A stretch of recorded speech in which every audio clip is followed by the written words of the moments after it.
You can try to understand the creative process, but you don't want to understand it too much because then the mystery is gone. The creative mystery is so big, there's no chance that we can understand it fully. Fredrik Haren has spent the past 25 years traveling to over 75 countries asking one question: how does creativity differ around the world? He has interviewed thousands, from Silicon Valley execs to Mongolian nomads, and what he has found might surprise you.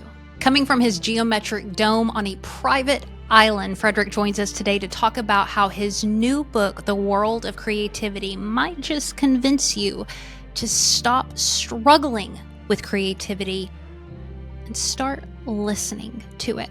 This is Fredrik Haren.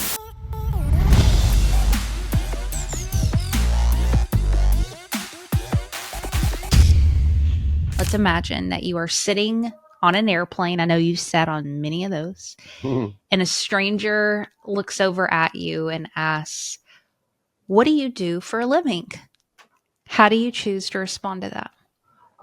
That's quite easy. I tell them I'm the creativity explorer, and that How do they respond to that? they're usually intrigued, and then they ask me, "What does that mean?" Yeah, and then I tell them, well, to explore, the definition of explore is to venture into unknown territory in order to learn more about something. And the thing I explore is creativity. So I try to learn new things about creativity. That's what I do. And then I get paid by giving speeches about what I've learned. So my profession is professional speaker. Why creativity? Good question.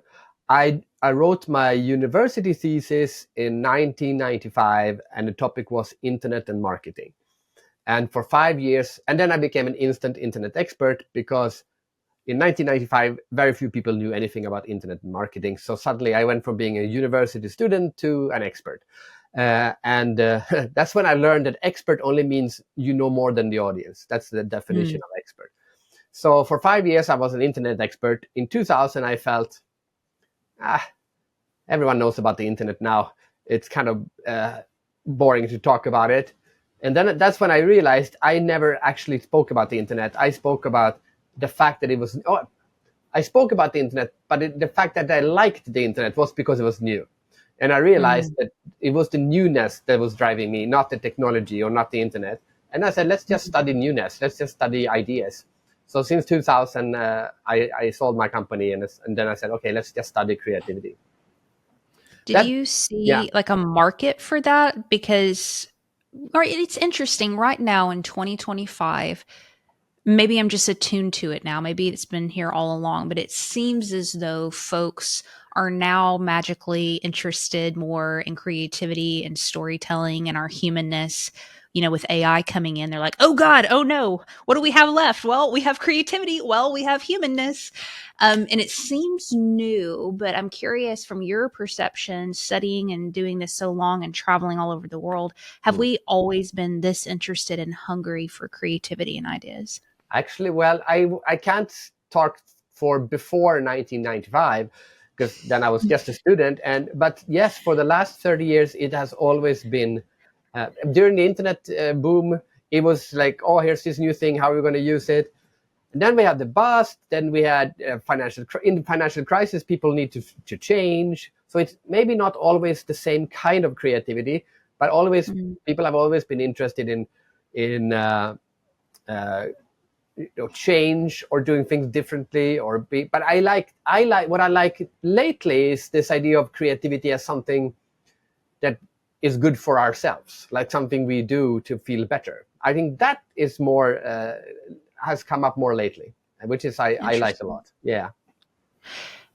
I feel a little silly asking this question, but I said at the beginning, I just want to be honest with you. Something that I'm wrestling with, that cognitively I understand the difference, but in my soul being gut, I don't know the difference, which is that of an idea versus creativity. Yeah. They're so intertwined. Because when I think about Heather being more creative, what I'm really meaning by that is Heather being more open to ideas and walking with new ideas and being okay with ideas. But those are two very different terms. And I know it just seems silly, but could you conceptualize really the difference between ideas and creativity? Yeah, it's a big question, but the easy answer is that an idea is it's like the eureka moment or the aha moment. I have an idea, like, oh, I'm gonna paint a painting or propose to my wife or something. It's something like they're in the moment that comes from somewhere. But creativity is actually the whole process, right? If you use Archimedes, the eureka moment, Archimedes sitting down in the bathtub and saying, "Oh, I know how to solve." That actually started with the king way earlier, asking him, if how do I know if my crown is gold plated or not, right? And then he was thinking about the process and thinking about the problem, and then testing different things, and then sitting in the bathtub, and then having the eureka moment, running naked, say, "Oh, I found it," and then testing it, and then presenting it to the king. So creativity is the whole process. But the interesting thing, what I've realized, being the creativity explorer, because I've interviewed thousands of people in 75 countries, right? Is that creativity is not one thing. Creativity is a lot of different things. There's a lot of different kinds of creativity. So the more I think about this, the more I realize I don't want to define creativity as one thing. We should look at it as a spectrum of or like an umbrella that covers so many different things. Like the creativity of a painter is very different from the creativity of an engineer, for example. Right. Yeah. Right. And it creates, some people are being creative just for their self development. Some people use creativity to make money. There's this 8 billion different kinds of creativity, and the trick is to find yours. You've studied all the cultural nuances and differences in creativity, and I'm curious if you've seen a theme overall where folks struggle more with coming up with ideas or the process of creativity post idea. Is there any themes that you've noticed with that? Okay, I'll tell you this story because this is the opposite of struggling with ideas. The idea of Okay. struggling with ideas, I would say, is a Western concept, like the struggling creative artist. You do not have to struggle to be creative. It's the other way around. So I interviewed this origami artist. Her name is Kay. She's from Thailand. And I love this story. I met with her, and she makes these beautiful paper flowers. And I asked her, so how do you do if you get stuck? And she said, then I stand up, I go to Starbucks, and I have a cup of coffee. And I go, it's like, okay, so what's happening in your head? Like, are you working on the problem? Like, what's going on? And she goes, I just drink my coffee. Okay. And then what do you do? And then I finish my coffee. I said, okay, and then what? Then I go back to my studio. And I realized that she was totally unaware of the concept creative anxiety. She did not have an understanding of it. And in Thailand, they have this beautiful concept called sabai sabai. Have you been to Thailand? No, I haven't. Yeah, okay. So sabai sabai is like, basically it's like, don't worry, be happy. So if you sit in a bar in Thailand, a stressed Westerner, and you go like, I order beer, and after 20 minutes, you still haven't gotten your beer. And you go like, hey, where's my beer? Where's my beer? They will say, sabai, sabai, don't worry. It will happen when it happens. You'll get your beer, don't worry. And they have this very relaxed approach to life. And she said, we use the same on creativity. So if an idea is like you get stuck at work, don't worry about it. It's going to come later. So just go have a coffee. So instead of doing nothing, just enjoy a coffee at Starbucks and then go back. And she called this an idea nap, which I think is brilliant. Ooh. It's like a power nap. When you're tired, you have a power nap. When you don't have an idea, when your ideas get stuck for a while, you have an idea nap, which is the same idea as writer's block, but without the anxiety. Tell me if I'm overcomplicating this, but when you shared that story, I think, oh my goodness, there must be a lot of trust that there's something else at work and play here that's moving through us, and we just have to align to that thing. But Heather's also really spiritual and weird and woo. Is that your thought process with something? Like there's something creative that's going to show up and we can trust that? Or is it something less, maybe more scientific than that? That was not the lesson from Kay. For her, it was plainly, don't worry. And having anxiety doesn't add anything to the process. But Okay. what you're talking about, I can give you another story if you want, which Ooh, is let's go. exactly about this. This is a Hong Kong sculpture. He makes sculptures, wonderful creative. His name is Johnson Sang. Uh, and I interviewed him, and he talked about he said there are two kinds of ideas. There are mortal ideas, and there are divine ideas, and they're totally different. And the funny thing is, he said, mortal ideas is like when you sit down and say, "Hey, I'm going to do a sculpture of Donald Trump," and then you do a sculpture of Donald Trump. And a divine idea is that you're sleeping, you wake up in the middle of the night, or you meditate, and this idea just comes to you. So the mortal ideas is where you say, I'm going to do something. Divine ideas is ideas just comes to you, and you just receive them. And I was walking around in his studio, because the divine ideas in his studio, like he had showcase in his studio, the divine ideas are like crazy. It's like a face with a face coming out of the face and another face coming out of the face. And it's like, you could never think of this, but it just came to him in meditation. And I could go around in his studio, I could point. I said, that's a divine idea. That came to you in a dream. That isn't something you came up with your conscious mind. And every time I was right. And the divine ideas are, because I could just tell. Because the divine ideas, you could see that this is bigger than anyone could actually just sit and think of. You can Google him. It's on Instagram. It's an amazing sculpture. You go, where did this come from? And he said, divine ideas always have a positive message in them. And the funny thing is, the best idea I have ever had in my life came to me in a dream. It's 2 a.m. in a hotel in Bangkok. I woke up and I dreamt the whole movie. I dreamt the characters, what they looked like, how they spoke, the name of the title. Actually, just by chance, this is actually the logo of that book. It's called The Invisible. It's about an invisible human race. I could never think of this story with my conscious creativity, but it just came to me. And when I published that book, it came out on Penguin a couple of years ago. I said to the publisher, I said, I don't want my name on it. I just wanted The Invisible, no author, because I didn't write this book. The book just came to me. Just like Harry Potter just came to J.K. Rowling. She didn't say, oh, I'm going to write a book about a magic boy.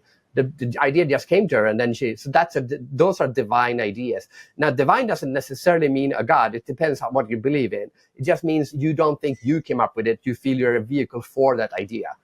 And they are if you Google, best ideas ever, Nobel Prizes, a lot of them come in meditation, sitting, looking into a fire, something like that.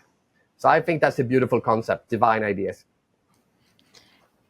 It's not, I don't think, coincidence you're wearing that shirt, and just brought that up because I had so many questions about your dream that you had with the book. I couldn't sleep last night, and I've been really obsessed with Britt Marling right now. She's the director, writer, co-writer of the OA. And she told this story about how she went to sleep and had a dream and saw the main character of this film or this show and wrote it. And I was like, whoa, that's so cool. And then she said that while she was creating that, the two brothers who wrote, I forgot their name, who wrote Stranger Things, wrote it at the same time, and both their shows came out, and there was a theme between the two of them that was very, very similar. And she talked about how sometimes there's a universal theme that needs to come out at a certain time, and some people pick up on it and other people don't pick up on it. And it's really attuning to what needs to be said right now, what is whatever source wanting to come through, and us literally being vessels. And as weird and woo as that sounds, I'm like, that is so badass that there's something else speaking and it's us attuning to it. Yeah. And I'm curious your perception on everything that I just said. And when you go around the world interviewing all these different folks, do you see how some people are tuning in and others aren't? Because the assumption sometimes is that, oh, Bob over here is just more creative and God likes him more. and I don't necessarily have the ability to tune into that thing. Yeah, I was interviewing, one of the persons I interviewed was a painter in Latvia, in Riga, and she called it, which I think is beautiful. She said, she compared it to an antenna, like on an ant. And she said, Yeah. creativity is receiving the mystery. I think that's a beautiful definition. It's beautiful for two reasons. Number You can't one, leave me with that. I know. It's beautiful for two reasons. Reason number one is because it is that thing that you are, like you said, a vessel, or the ideas are out there and your job is to collect them or catch them, right? So you're receiving them. But the other one is the mystery, and say, don't try to analyze it. It would be like, a little bit like try to analyze love or something like that. That's not the point. The point is not to try to understand. You can try to understand the creative process, but you don't want to understand it too much, because then the mystery is gone. It's like more like catching a firefly or something like that. The mystery has to be there. So don't try to understand the mystery. Just try to receive it. It's a difference between receiving the mystery and catching the mystery or understanding the mystery. There should be some mystery left, or the mystery, maybe like this. The creative mystery is so big, there's no chance that we can understand it fully. So don't try to do that. It's just waste of energy. Instead, try to be open to receiving whatever. If that's a big bathtub full of energy, creative energy, don't try to catch it all. Just try to be ready for when whatever comes, drips through to you. Just be there to receive it. And we have to be open to do that. How are we more open to doing that?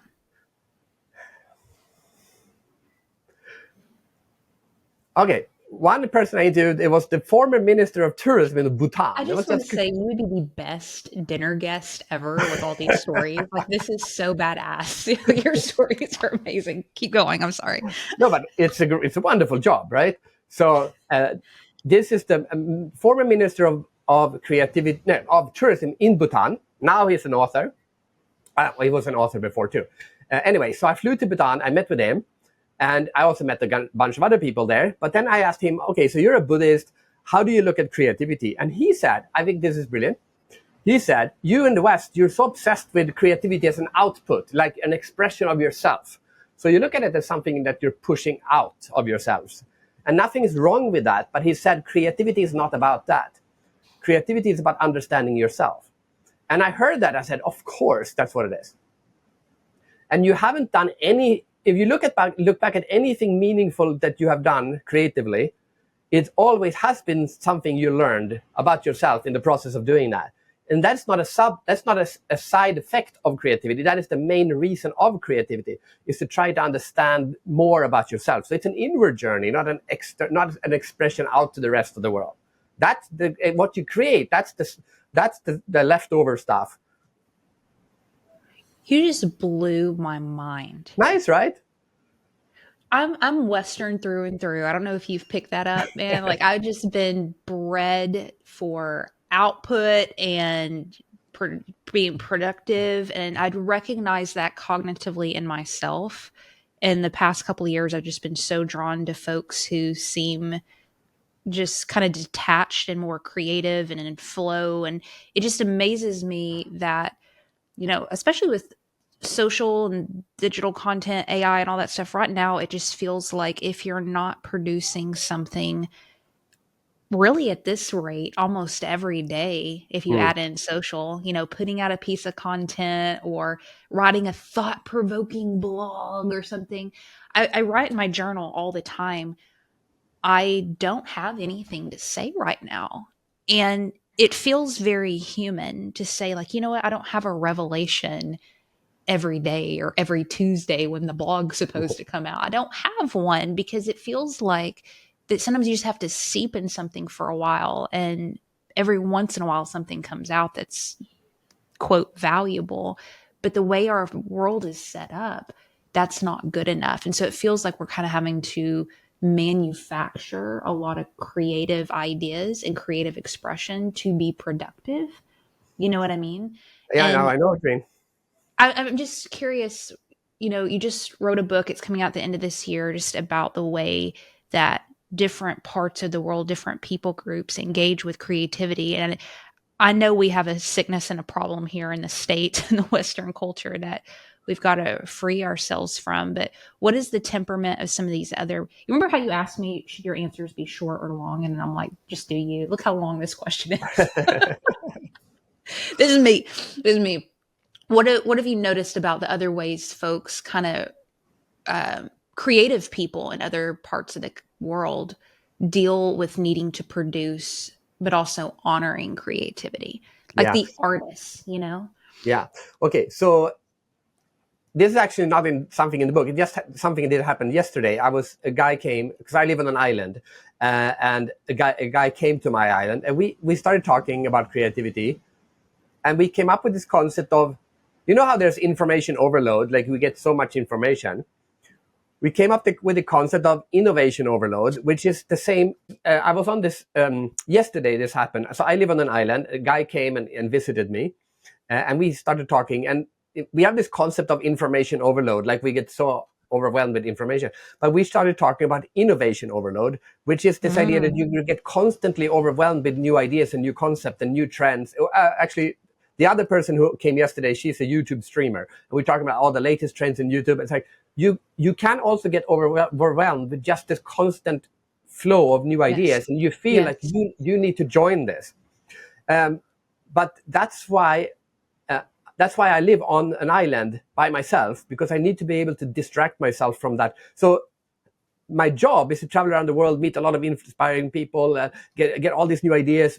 But then for months on end, I just sit on my island and I don't do anything, or I do very little. I do gardening, and the whole idea of that is to balance, because if you're constantly overwhelmed by new ideas and constantly inspired, it's actually hard to create. So you have to find your own way to unplug, untap for long periods of time, it sounds like, because you're Mm. saying months. Like, I'm like, okay, for 15 I minutes know you're before bed, American, I'm going like to read, 2 weeks you know? vacation, then you guys are happy. But here's the thing: it's not. I'm saying that works for me. I'm not saying you. I never say you should do something like this, because everyone Yeah. has a different creative process. That's so. For some people, they might this what I do might suck, and that this doesn't work for me. But I think for me the point is that inspiration. I like to tell this story. Inspiration means to breathe in. The literal meaning of the word inspiration is breathing in. That's what it means, to inspire, Yeah. and then perspire is to breathe out. But if you're constantly breathing in, if you're constantly being inspired, what happens? You actually die, right? You need to breathe out sometimes. And creativity is to breathe out, is to create something, to put that out into the world. So you need to balance how much you're being inspired by others and then turn that off, because how are you going to be able to breathe out if you're always breathing in? It's not possible. Damn, that's good. That's really, really, really good. Um, just a logistical question. I know anybody listening to this is probably asking themselves too. I haven't met many folks who get to travel the world and interview all these random ass cool people. How are you finding them? Like, what's logistically the arrangement here for you to be in one country at one point and somewhere else talking to another artist? Like, did you create this life for yourself? Yes, I did it deliberately on purpose. But so I go to between 15 and 35 countries per year, and many of those countries more than once. But that doesn't mean all my interviews are done in person. So next week I am going on Monday. I'm going to Edinburgh, and I'm going to interview a jazz guitarist, a tourist guide, an accountant, and someone else I don't remember at the moment. So I'm going to be in Edinburgh in Scotland to learn about creativity from these people. But yes, as I said, yesterday I was interviewing a streamer, an internet entrepreneur, and a web designer, and they all came to my island. So and I do a lot of them like you do now. I just do it on Zoom. So I try to interview at least one person a day. But only doing it on Zoom would not, I think, wouldn't be honest creativity exploration. You need to go there and be there and feel it. But How come? I don't want to travel all the time. I want to travel half of the year, and the other half of the year I want to sit on my island. You're the coolest person I think I've ever met. That is so badass. Tell me a little bit more about why being in their environment is so important for you to understand their creative process? The reason is because I want to understand humanity. So Mm. I summarized, if I summarized my mission, it's like to understand creativity through humanity and understand humanity through creativity. And the thing is, when you go everywhere, and I mean everywhere, I've been to North Korea and I've been to South Korea, which are the two extremes in the world. And I've been, I go to India and I go to Switzerland. So I want to meet CEOs and I want to meet people in the slums. And when you interview all kinds of people, all kinds of industries, all kinds of cultures, all kinds of countries, you start to see similarities, but you also start to see the differences. And that's when you start to realize that, wow, there's so many different ways of doing things, doing anything, plumbing, or raising kids, whatever. And what happens when you realize this is you realize there's no one way of doing it. My way is not the right way. There's so many other ways. And when you realize that, you become curious and you want to learn you become curious to find better ways of doing things. This is like the overall message for me to do this is to get rid of my idea of like, I think I know how things should be done. No, there's so many ways of doing things, and my way is one way. Like, for example, I married a woman from the Philippines. In Sweden, we raise kids in a certain way. For example, we don't hit our kids. We were the first country in the world to ban hitting kids. I was never hit as a child, and none of my friends were hit. Never. Wow. Like, we don't hit our kids. In the Philippines, they hit the kids like crazy. My wife was beaten. I mean, she would sit on the floor with big salt grain salt would go into the wound for 2 hours, because you knocked over a glass. Now we're going to have kids. Are we going to hit the kids? Or are we not going to hit the kids? Like, and suddenly we need to argue. And I have to argue for why we shouldn't hit them. She has to argue for, actually, she didn't argue that, but she had to reevaluate her whole upbringing and say, maybe you don't have to hit your kids and still they grow up to be nice people. But in the Philippines, they respect the elders. And in Sweden, we don't respect the elders. And I said that, what you guys do is so much better. So we take that from the Philippines and this from Sweden. We don't hit our kids, but we respect the elders. But that's not the point. The point is that when suddenly I question everything I think is the truth, and I said, that's what I think is the best way, but there must be so many other ways of doing it. Let's find out better ways. And if everyone did that, we would all have so much better lives. What are some of the, quote, maybe better ways to view creativity or the creative process from other parts of the world that the West can learn from? Like somebody like me in America who lives in the South, what are some of those little best practices that I gave you the opposite of the Americas. So that's Afghanistan. So I interviewed an Afghan painter, and she paints. And now the Taliban, it's like no culture, no dance, no sing, no art. But in the olden days, Afghanistan was like a cultural center, right? And they had these amazing ways of painting and singing and everything. So she paints according to the old traditional Afghan ways, which means before you can paint your painting, you first have to create the paint. Sorry, by grinding emeralds, into powder and then mixing it with oil and water. It takes weeks. Then you have to make your own paper by cutting down a tree and then starting all over making the paint. Then you have to make the brush by cutting the hair of the neck of a cat and then then after that you can start painting. And that takes weeks. And she calls it profound patience, saying, you guys, you just order it on Amazon. The next day you get it, you start painting. You have no time to think about what you're going to paint, and you just paint. She said, I think about my painting for months while I'm making the paper, while I'm making the paint, while I'm making the brush. And when I finally start to paint, that idea I had from the beginning is not even close to what I actually start to paint. So I think about it a long time before I actually start to paint. And this idea in America is very much like, if you want to innovate, you have to break things and go fast, as Mark Zuckerberg says, right? That's not wrong. But there's another way, which is the total opposite. Let's slow everything down and see what happens. Both of these are right. I'm just showing. It's like saying which one is better, salt and pepper. No, they're both great. Sometimes you need salt, sometimes you need pepper. There's not one creative way.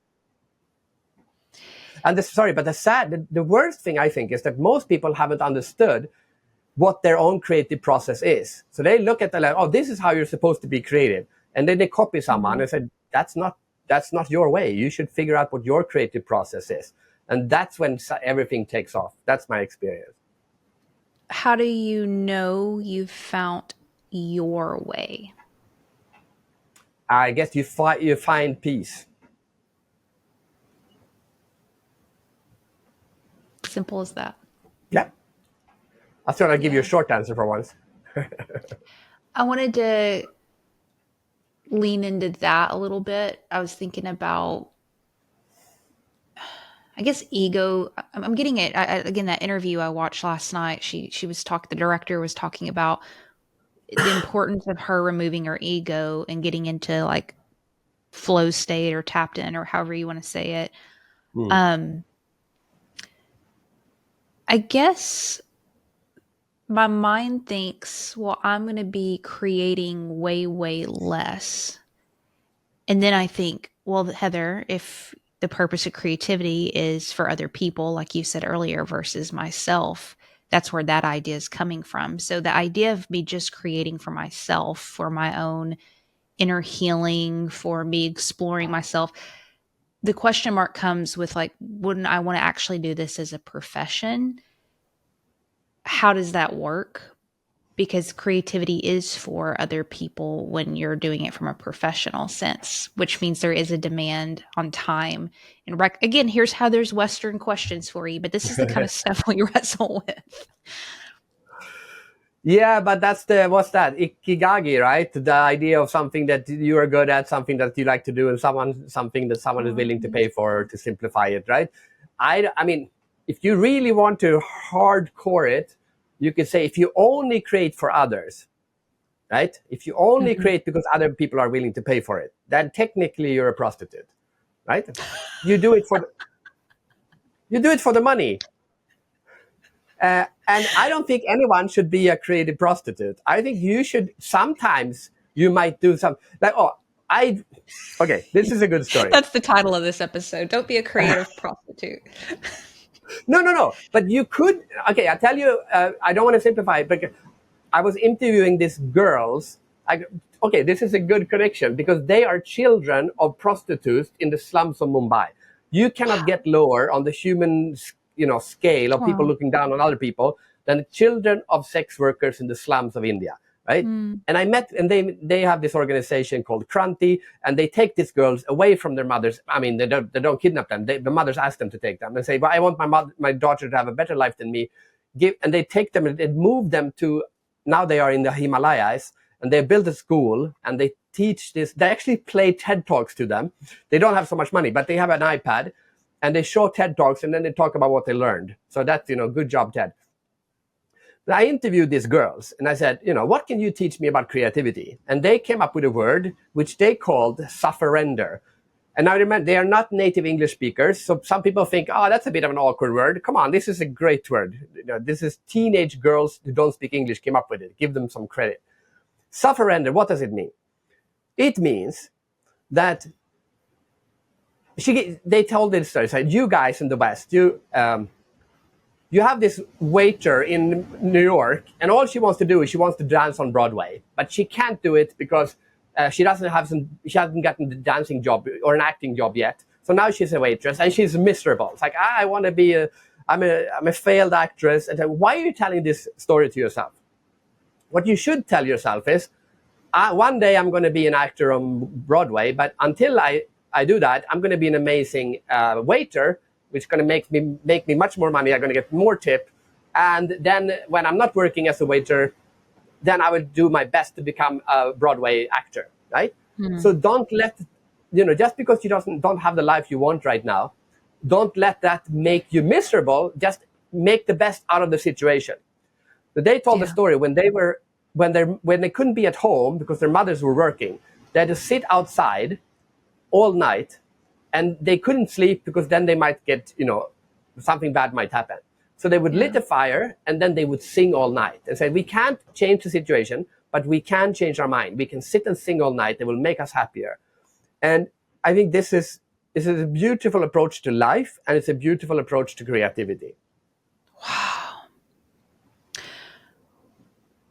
High level, looking at your work, you said earlier that when you try to study creativity too hard or something like that, you can kind of strip the mystery from it. And so you want to kind of stand at a distance to Mhm. allow it to breathe.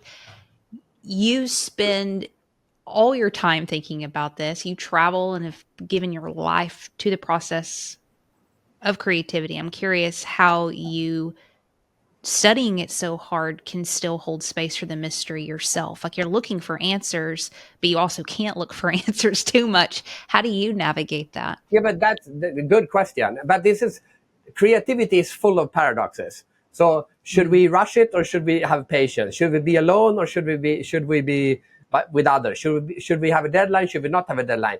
This creative paradoxes. You can find arguments on each side for all of those and a million other things. So my answer, this is where creativity explorer becomes so good, because an explorer is not trying to understand, you know, uh, an explorer knows we cannot understand the whole universe, but I want to understand more than what I want to understand more than what I know. I also know I will never understand everything. And then suddenly Mm. the dilemma is gone. This But next, because I'm not saying you shouldn't try to understand the creative process. I'm saying it's one thing to try to understand this mystical creature, but we shouldn't try to capture it, like uh, so that we encircle it, yeah, yeah. because then we have the wrong approach to it. It's too big for us to ever capture. But you cannot master anything that you don't understand. So if you want to be creative, you have to understand the creative process. You have to understand your creative process. You should study it. As I said before, creativity is about understanding yourself. But don't think you say, okay, Mm. now I understand it. No, then that's when you lose. Mm.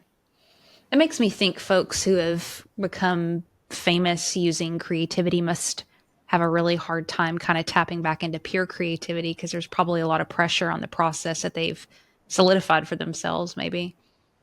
Ah, this is a good message. I interviewed a YouTuber in Romania, and he was doing prank videos. I think he had like 11% of the Romanian population subscribing to his channel.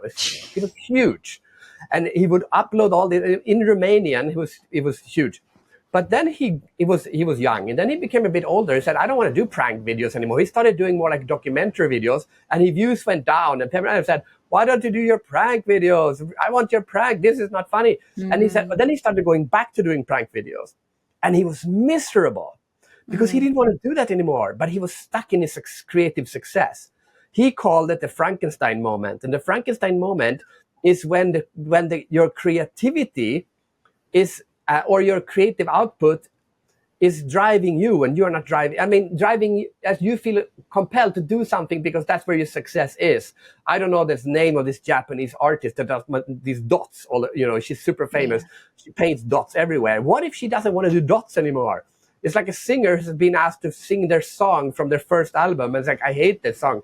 Why don't you want to hear my new songs? And oh, we want your Right. old songs. It's like, oh, I want to play my Right. new. No, the old songs. And that is the Mm, most miserable thing you can think of. It's a creative person who feels obliged to do things because the audience is asking for it, not because they want to do it. That's the Frankenstein moment when your mm, creativity is telling you what to do, or your audience is telling you what to do instead of you doing it.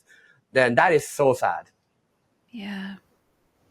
Now you have authored, I think, 10 books I before think this next 11 one. actually. Yeah, the 11. next So one is this yeah, the next this one is next 11. one's your 12th. No, sorry, the world of creativity is 11. Yes. Oh, that's number 11. Okay, so 10 books Mm. prior. I was wondering Mm. what sparked you to write more? Because for me, and maybe this is a really great thing, creativity just must have so much to it for you to still have so much more to share and to say. What part of creativity did you not explore, not understand, that made you say, hey, I have to write an 11th book? Oh no, but I have thousands, hundreds, maybe thousands of stories that didn't make it into this book. I love So that. yeah, this is a funnel, man. This is a funnel. I you could but I write because I want to structure my thoughts. That's the reason I write. So I don't write because I think the Mm. world needs one more creativity book. I write because it's a way for me to structure my thinking. Uh, I do think it's the world needs more creativity books, by the way. I'm just saying, there's probably a million out there already. Oh, you cut out for a second. You cut out for a Yeah, sorry. second. I'm sure there are a million, but there's probably 10,000 creativity books out there. So I'm not writing one because I think there's one missing, but I'm writing one because I write my books because I want to express structure my thoughts and express my creativity. And the thing, if no one buys that book, I will be as happy as if it's a bestseller. I know that because I have books that almost no one bought, and I have books that have been huge. I've sold 250,000 copies of one book, and I have another book that sold like 2,000 copies, and Damn. I was equally happy writing both. I love that. I love that. Tell me about this one. It's coming out in the fall, right? Yeah, it's coming out like early December, just before Christmas. Oh, just over Christmas. And this Yes, is where it's more stories like what you just shared today. yes, exactly. It's kind of like I don't know. It's like Anthony Bourdain, except it's not about food; it's about creativity. So lessons about creativity from around the world, all kinds of people. Actually, the girls from the slums are in it, and the Thai artist is in there, and a bunch of it's like 37 countries, I think. Do you have a lesson in there that you hadn't talked about, taught, explored prior to this? Prior to what? Prior to writing this book? Like, was Oh, there a new I concept or think something that you learned? I think every chapter in that book is something that I found interesting and new for me. Yeah. Well, give me one. You're like holding all the good stuff back. I need to hear one. Oh, Which one no, do no, you no. want? I mean, saying, for example, this idea of an idea nap. To me, that was after I met Kai and she told me about this. I don't have creative anxiety anymore. I don't have it. Whenever I start feeling it, I just say Kai to myself and I say, you don't have to have anxiety about this. You know yourself. The anxiety is the block is going to be released and you can start creating Mm. again. So that I learned a lot from that, and every lesson in that book is something I learned. Some people might think those stories are not relevant to them at all, and that's why there's so many stories. So at least some of them will resonate with someone. I'm hoping. Have You can you, never did you, write a book about. You can never write a book of what you think other people should learn. I mean, that I don't think you should write a book so that you learn something. I love that. You said something in another interview, and this is paraphrase, but you were talking about the difference between nonfiction and fiction, how fiction's really addressing the questions from the heart, when nonfiction is really searching for facts and is really stemmed from the mind. This is Yeah, paraphrased here. But yeah. it seems as though that even your nonfiction writing is still very explorative and from the heart in these big questions, like you being willing to share these stories. And I think that's an interesting trait about you because I love nonfiction. I love factual books, but it's also missing a lot of spirit and heart and Mm, breath of life and mm. mystery. And sometimes I love the answer. I love it when somebody's like, I don't know. I'm like, that's awesome. I love I don't know. And I That think would be a it's good cool book. how I think it's It's cool called how I you've Don't been Know. able say that again. That would be a good book. It's called I Don't Know. You interview experts about what they don't know. That would be a good book. That'd be a good podcast too. But Yeah, even better. I'm curious, like for those folks listening who maybe have an idea that or a message, let's say a message like yours is creativity and humanity, the intersection of that and really Mm. promoting that. You know, some folks have something with nonprofits or missions or it's not necessarily in the fictional space, but maybe they want to approach their nonfiction work from a more mystical, honoring place of the creative work.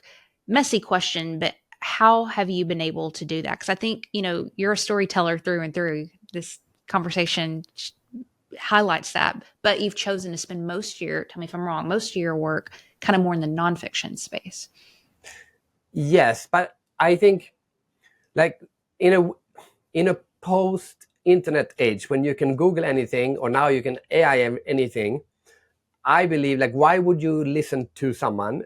And I think the only reason to listen to me is if I can tell you a story about a human that I met.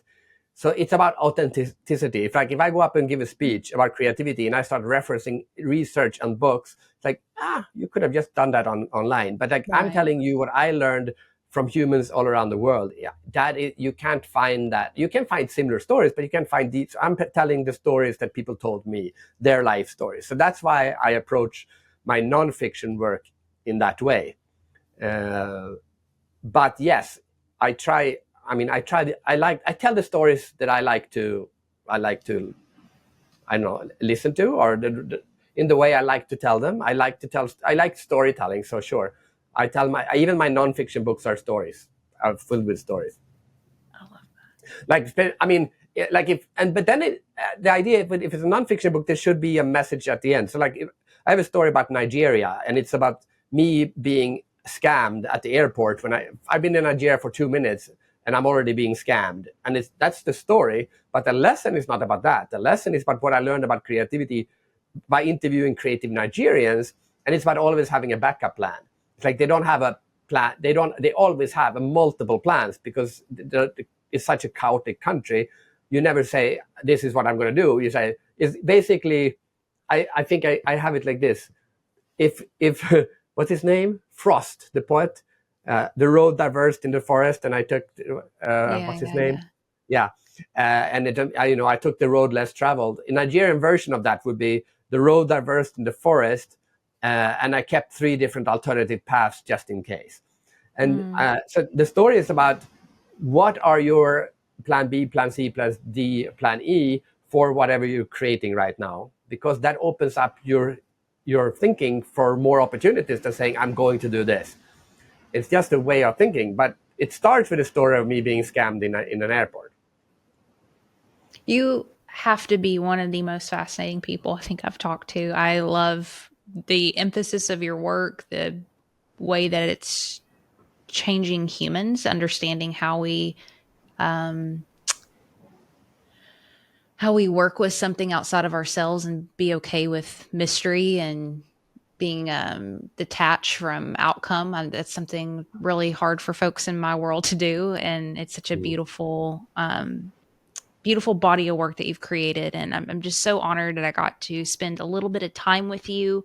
I'm going to link up in the show notes. Do we have a pre-order link ready for your book? Yeah, well, I don't know the technicalities, but when I hope this comes out roughly when the book is out. So yes, why not? This should be there. Okay, great. It'll be in the show notes. Last question I love asking all of my guests is a question about questions. So, what is something in your life right now that you are deeply questioning that you do not have any idea the answer to? And it could be related to creativity. It could be related to something you saw the other day at a store, light, deep, whatever it is. But what's been on your mind lately? You have a question mark around. Okay, I'll give you the answer, an honest answer. What's next? I don't know. So I just finished the book. I literally sent it to the editor like a couple of days ago, and now it's going to be published around Christmas. And then what? I don't know what my next creative project is going to be. Is that hard? No. Remember my Thai origami? I'm not going to have anxiety over that. That's just meaningless energy. So I will find it, and when it comes, I will do it. But I'm not even consciously thinking about it. No, that's not true. I am asking myself what's next, hoping the universe will answer me sooner or later. But I'm not anxious about the fact that I don't know the answer to it. It's kind of like you've been on a vacation and you don't know where you're going to go next. You're not going to have anxiety over that fact that you don't know where you're going to go on your next vacation. You're just going to say, well, that was a great vacation, wasn't it? And then I wonder where I will go next. An explorer cannot, per definition, have anxiety about not knowing where to go next. An explorer explores.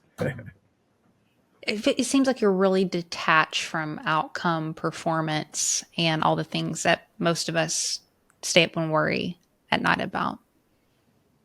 I don't know. No, I care about success. I want to succeed. I want my like if I need to think about that question. No, I think it's like this. I raised my kids to be happy when they win, but not sad when they lose. So I am very happy if I have a success, but I'm not going to be disappointed if I have if I have a failure. Like for example, my book, The Invisible, it became #1 on Amazon. All books, like I beat the Bible and J.K. in Singapore. I beat the Bible and J.K. Rowling and Good to Great. I beat every 15 million books. I was #1, and that's amazing, right? But then the book became out of stock because they launched it at Chinese New Year, and the publisher couldn't get new books out, and then it suddenly said, book is not available for sale. I was #1, no one could buy it, and then it dropped, and then it died. It never became a bestseller. So I went from I have the #1 book on Amazon to it flopped. Yeah, but I'm not going to be angry for the fact that it flopped, but I can always live on the fact that I was #1. Well, we're going to end it right there. Again, I think I could talk to you all day. You are a dream dinner guest. If you are ever in Atlanta, Georgia, I promise you we will cook you the best meal ever. Oh, watch out! You. I hope you learned that I take people up on those things. No, I'm serious. Atlanta we have a lot of filmmakers, creative people here. So anytime, please. Thank you. This was just a freaking joy and honor to get to connect with you today. Thank you. It was lovely. It was great.